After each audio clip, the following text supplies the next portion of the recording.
So we're a week after Christmas, and it comes that time that the baby Jesus is to be brought to the temple for the circumcision, for the purification ceremonies that were expected of him. They came in this great celebration, giving thanks for their child. This was a gift from God. I think all of us think when we have a baby, it's a gift from God, for the most part anyway. And we are glad for this, that it's a celebration of the child. But Jesus had something special about him as well. This was a great family event. Mary and Joseph bringing their baby to the temple for this special celebration. But there were also others there as well. There was Anna, the widow, who had been there, and Simeon, the priest and prophet, who was there celebrating with them. And so they're kind of like provisional grandparents, like that extended family that's so special to all of us. So there was a law about what thank offering they would bring, the pigeons or the turtle doves, and people who were poor would bring only pigeons, and that was true for Mary and Joseph. They were a poor family. Simeon and Anna recognized that Jesus was different. Well, was he different? This was the Messiah that they had hoped to see. Their lives offer us an example of 5 lessons about how one might live their lives in hope of meeting Jesus. And that's the case for all of us. We hope that in new ways and in new times, we will meet Jesus again, that we will see the marks of Christ within our community, within our lives. The first lesson is the importance of patience. We don't know when the time will be. They had waited their whole lives. Simeon had been told that he would not die until the consolation of Israel. The tradition is that he was 113 years old. We don't know if that's true, and maybe a little doubtful in that time. But he gave his whole life to waiting for Jesus.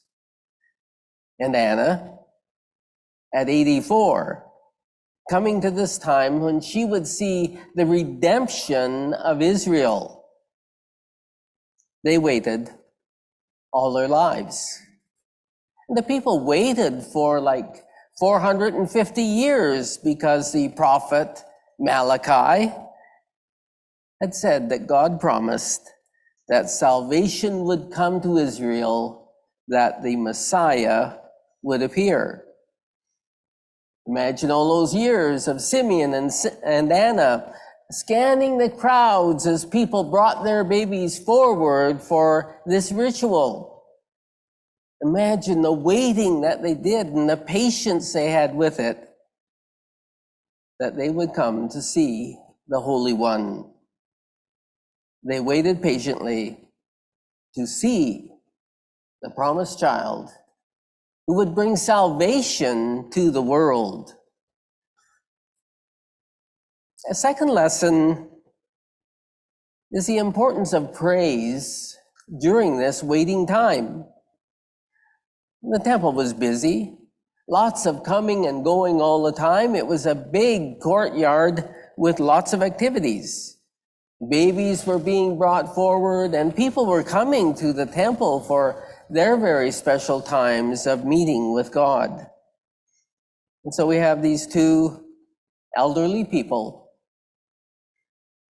gathering around the baby, expressing their joy and delight at seeing this child, celebrating that the promises had been fulfilled.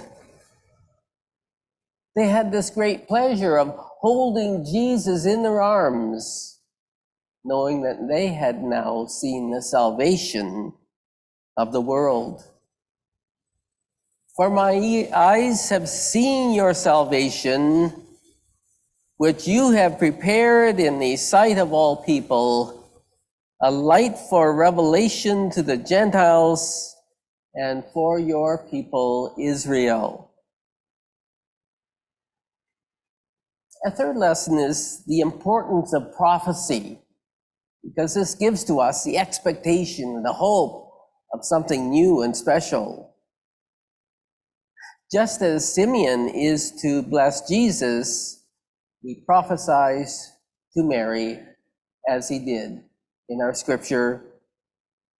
This child is destined to cause the falling and rising of many in Israel, and to be a sign that will be spoken against, so that the thoughts of many hearts will be revealed, and the sword will pierce your own soul too. Seems like harsh words. After all, this is a celebration. A new gentle baby has been brought forward. Isn't this a time of celebration for this cooing baby? There is all this hope for this new child. So it seems Simeon's words are kind of tactless.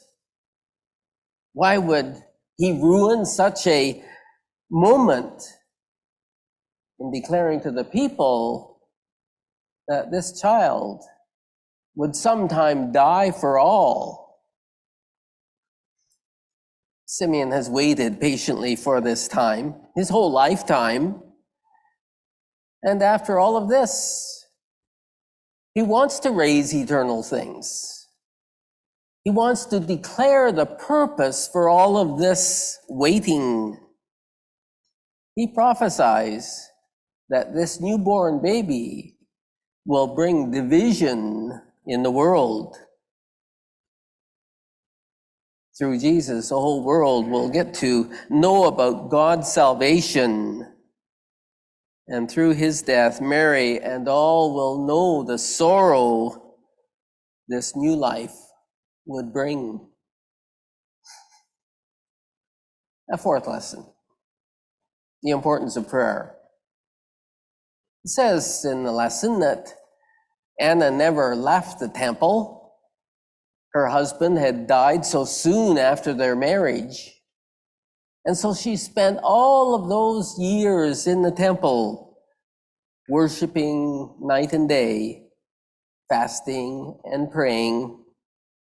She had this great grief at the loss of her husband. And she stayed and dedicated herself to God. She had a renewed sense of purpose in her life. Now that she didn't have this immediate family, she was now giving her whole life to God and to waiting for this child to appear. Both Simeon and Anna gave their whole lives to waiting for Jesus and spent their lives in the temple praying and praising. They had a worshipful life, praying for this child to come. And I guess a fifth lesson is the importance of purpose. Anna and Simeon had found a great purpose in their life. We read about it today. They fulfilled this long quest to meet the Messiah. And so as we are to meet Jesus in our lives, we can follow the pattern of Simeon and Anna. We can wait for the signs of Jesus that comes now and again in the lives that we live, in our encounter with other people, in just seeing things that happen in the world and say, Jesus must be there in that moment.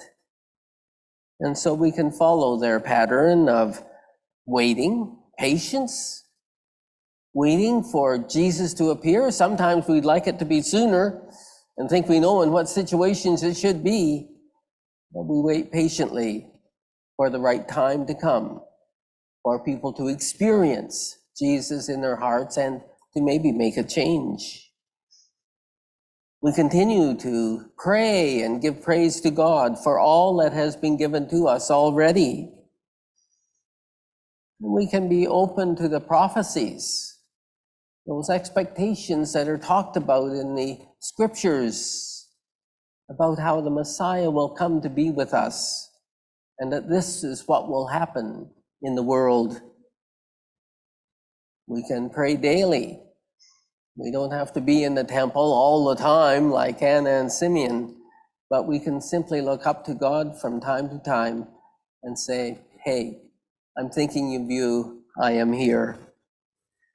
And there's a way in which all of this process defines our purpose, gives us a purpose for our living, gives us a purpose for our church, that we are waiting for the signs of the Christ child among us. We are waiting for signs of the Messiah.